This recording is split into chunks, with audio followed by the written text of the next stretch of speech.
और आने वाले टाइम में बहन को भी न्याय दिलाकर प्रिंसिपल को अंदर कराएंगे और बहन को प्रोफेसर बनाकर दोबारा से देखेंगे, तब तो हमारा सम्मान है। इसलिए मैं तो इतना ही कहना चाहता हूं बहन को, हमारा जहां भी तन मन धन से समर्थन की जरूरत है, हम हमेशा आपके साथ खड़े हुए हैं। और निरंतर अब मैं इसको अपने समाज के लोगों से और ओबीसी के लोगों से प्रार्थना कर रहा हूँ भी ज्यादा से ज्यादा संख्या में रोज यहाँ पर पहुंचे। और यहाँ के अलावा कोई भाई यहाँ नहीं आ सकता, दिल्ली के अंदर अलग अलग मोर्चे लगाए और इनके नाम पर न्याय के खिलाफ, वाल्मीकि शेर सिंह के इसके अत्याचार न्याय के खिलाफ न्याय के लिए हमारी पूरा परिवार बैठा, ये परिवार हमारा है। आज हमारे परिवार जो देवदेल के मूल निवासी है उनके साथ ये हो रहा है, तो आप समझ लीजिए कि आने वाले टाइम के अंदर अगर आज हम इकट्ठे नहीं हुए तो हमारा एक भी चीज हमारी बचने वाली नहीं है। संविधान तो दूर की बात है, अब हम लोग जो स्वाभिमान लोग हैं, जो देशभक्त लोग हैं, अगर वो आज इकट्ठा नहीं हो तो कब होंगे? सिर्फ माइकों पे बोलने से, एकजुट होकर एकता की बात करने से समाज एकजुट नहीं हो रहा। आज 75 वर्ष में ना एक बाबा साहब पैदा कर पाए हम लोग, ना एक सावित्रीबाई फुले, ना एक जो है प्रयाग लल्लई पैदा कर पाए। यही कारण है कि आज हम सब लोग पिट रहे हैं, और पिटने का कारण है हम, वो नहीं है। वो हमारा फायदा इसलिए उठा रहे कि हमारे लोगों को आपस में बांटकर और उनको आपस में लड़ाकर और अपनी वोट की ताकत अलग अलग लेकर और हमारे को बांट कर सत्ता पर बैठे हुए। आज वो कहते हैं हिंदुत्व, पहली बात तो पूरे भारत को आजाद कराने में भी हिंदू मुसलमान सिख ईसाई का रोल रहा, और आजादी के बाद भी सभी ने मिलकर इस देश को सींचने का, देश को आगे ले जाने का, वोट की ताकत से सरकार बनाने का काम किया। इस देश के अंदर कोई भी ऐसा ग्रंथ नहीं है जिसके अंदर हिंदू शब्द इस्तेमाल हो। वो कहते हैं हिंदुत्व की बात, मैं ये कहता हूँ अगर हिंदुत्व बनाना है हिंदू राष्ट्र, तो 14 से लेकर 23 तक आपकी सरकार है, 9 साल से बैठे हुए। देश का राष्ट्रपति हिंदू, देश का प्रधानमंत्री हिंदू, चुनाव आयोग हिंदू, सारे मंत्री हिंदू, सारी सरकारी संस्थाएं हिंदू, फिर किस चीज की बात देख रहा है? रात में लॉकडाउन की तरह 8 बजे आ जा, नोटबंदी की तरह 8 बजे आ जा और आके कहते भाई आज से राष्ट्र का नाम हिंदू राष्ट्र हो गया। भाई करने तेरे पास पावर है क्या? जब देश का कोई प्रधानमंत्री मुसलमान बनेगा क्या उतनी हिंदू राष्ट्र की घोषणा होगी? ये सब हिंदू के नाम पर हमें बांटने का, मुसलमानों के खिलाफ लगाने का जहर घोला जा रहा है, और वो जहर में कामयाब हो गए। मैं आपको सच्चाई बताऊं, वो जहर में घोलने में कामयाब हो चुका। हम लड़ रहे, चाहे वो न्यू का मामला हो, चाहे उत्तर प्रदेश का मामला हो, भाई लड़ रहे हैं, अगर वो जहर घोलकर हमारे माइंड को हिंदुत्व के तरफ ले गए। यही कारण है कि वो सत्ता पर काबू से बैठे हुए। इसलिए आपस में लड़ना बंद करो।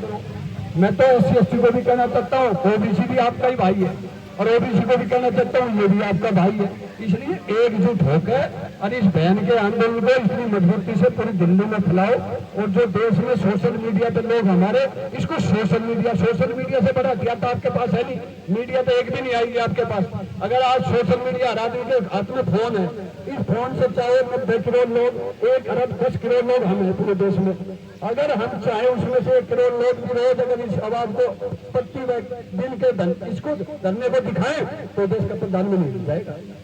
क्योंकि 2 महीने बाद चुनाव है, हो सकता है दिसंबर में करा दे।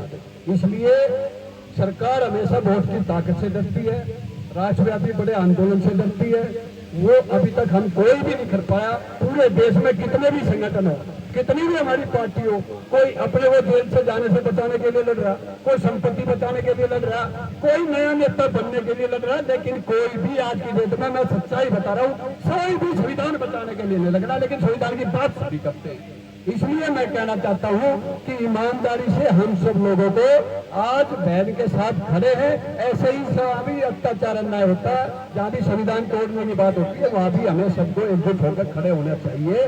तब जाकर बहन को न्याय मिलेगा, जब जाकर शेर सिंह वाल्मीकि को न्याय मिलेगा, तब जाकर बाबा का संविधान, बाबा का क्या संविधान है? बाबा ने तो कहा था अगर ये कारवां के ना ले जा पाए तो यहीं पर रोक लेना इसको। आज वो कारवां ना रोक पाए, ना आगे ले जा पाए, और वहीं जा रहा जहां से बाबा साहब ने बालपन में अत्याचार अन्याय सत्य हुए। अंधविश्वासवाद से लड़ते हुए और अपने लोगों को जागरूक करते हुए कहाँ इस बालपन से लेकर हमें लाकर देश का विश्व का सबसे बड़ा संविधान बना कर दे दिया और आज हम उस संविधान को नहीं बचा पा रहे। तो ये सामंतवाद की गलती नहीं है, ये हमारे नेताओं की, हमारे संगठनों की, हम सब लोगों की कमियां है, जिसकी वजह से वो 10% के लोग आज हमारा हक भी छीन रहे हैं, हमारे पर अत्याचार अन्याय भी कर रहे हैं, जेल भी वो नहीं जा रहे, जेल भी हमारे लोग जा रहे हैं फर्जी मुकदमा भगा कर। इसलिए हम बहन के साथ हैं तो सब लोगों को एकजुट होकर इस लड़ाई को लड़ना पड़ेगा। और कैंडल मार्च से कुछ नहीं होने वाला भाई, कैंडल मार्च से वो नहीं डरते, वो डरेंगे आंदोलन से। और आंदोलन जब पूरी दिल्ली में बहन को लेके, अगर पूरी दिल्ली में हर SC ST OBC बस्ती में हर जंतर मंतर पर रामलीला मैदान तक अगर ये आवाज उठेगी तो इससे बढ़िया कोई समय नहीं है। 1 या 2 महीने का समय, विधानसभा भी है, लोकसभा भी है, एक बार 1 महीना अपने समाज का यहाँ दे दो, देश में दे दो, मैं आपको दावे के साथ कह सकता हूँ ये इतना शाही सामंतवाद लोग बाहर हो जाएंगे। वरना आने वाले टाइम में इनको कोई बाहर कर ही नहीं सकता, क्योंकि चुनाव होगा नहीं तो बहन भी बैठी रहेगी और हम भी बैठे रहेंगे और अर्थियां लेके बैठे रहेंगे, ऐसे ही अत्याचार अन्याय करेगा। इसलिए आओ हम सब मिलकर बहुसंख्य समाज को एकजुट करें और बहन के साथ ज्यादा से ज्यादा संख्या में सोशल मीडिया पर अपने लोगों तक इस मैसेज को पहुंचाए कि आज हमारी बहन के साथ ये अत्याचार हो रहा है और पूरे देश में कोई दिल्ली नहीं पहुंच पाएगा तो वो सोशल मीडिया पर डालकर इसको चलाए और देश के प्रधानमंत्री को ये चताए कि अब बहुसंख्य समाज अत्याचार अन्याय नहीं सहेगा और इस प्रिंसिपल को जल्द से जल्द गिरफ्तार करा जाए और बहन को बहाल किया जाए। यही हमारी इस मंच के माध्यम से देश की सरकार से और वाइस चांसलर से मांग है। इसलिए बहन मैं आपको एक ही चीज कहना चाहता हूँ कि हमारा पूरा समर्थन है। अपने से हम बात करने वाले भी आपने देखा हुआ हर जगह मिलते हैं। इस साल के अंदर 3 रामलीला मैदान में प्रोग्राम हो चुके हैं और 2 दिसंबर और 3 दिसंबर का फिर हमारा प्रोग्राम है।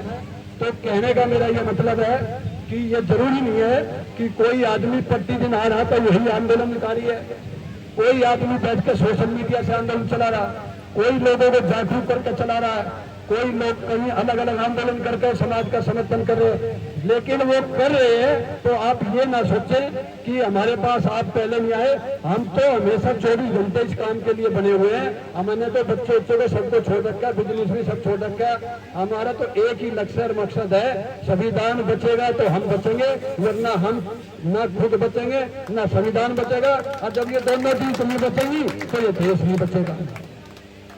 तो इसलिए देश को भी बचाना है और भाई संविधान को बचाना है और बहन को बहाल कराना, उसको जेल कराना और शेर सिंह वाल्मीकि को न्याय दिलाना है। तो आप सब लोग एकजुट होकर इस लड़ाई को लड़ो और कोई ताकत नहीं जो आपके आंदोलन को तोड़ सके। इसलिए वो हमारे ही लोगों को हमारे बीच में भेजकर तोड़ने का काम करते हैं। अपने दोस्त और दुश्मन की, हमारे लोगों को दोस्त और दुश्मन की पहचान नहीं है।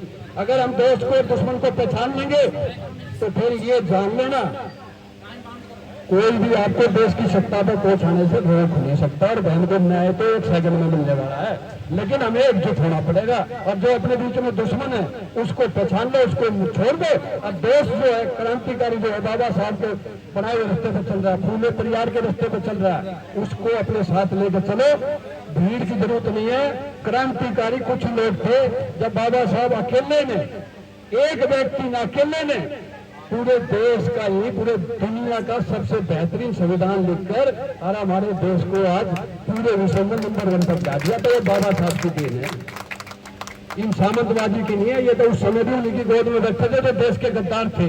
इसलिए आज गद्दार हमारे बीच में खुद बैठे हुए, उनको निकालो और अपने लोगों को इकट्ठा करो और बहन संविधान को बचाने के लिए इस लड़ाई को लड़ोगे। कोई ताकत नहीं है, 24 के चुनाव में ही सरकार झुकेगी और वो नजदीक है। उसी को आप मुद्दा बना लो और यहाँ पर बैनर भी लगा दो कि बहुजन समाज की वोट उसी को मिलेगी जो बहन को न्याय दिलाएगा, जो संविधान को बताएगा। ये भी मुद्दा यहाँ पर लिख के आप लगा दो, ताकि यहाँ हजारों बच्चे जो जाते हैं ये पूरे देश से आते हैं, अलग अलग राज्यों से, इनको पता लग जाए और यहाँ से एक मैसेज देश की सरकार पे भी जाए कि इन्होंने वोट से भी जोड़ दिया है बहन के मुद्दे को। इसलिए वोट से ही सरकार डरती है। इसलिए अपनी ताकत को पहचानो, एकजुट होकर इस लड़ाई को लड़ो और बहन को और देश को बचाने का काम करो।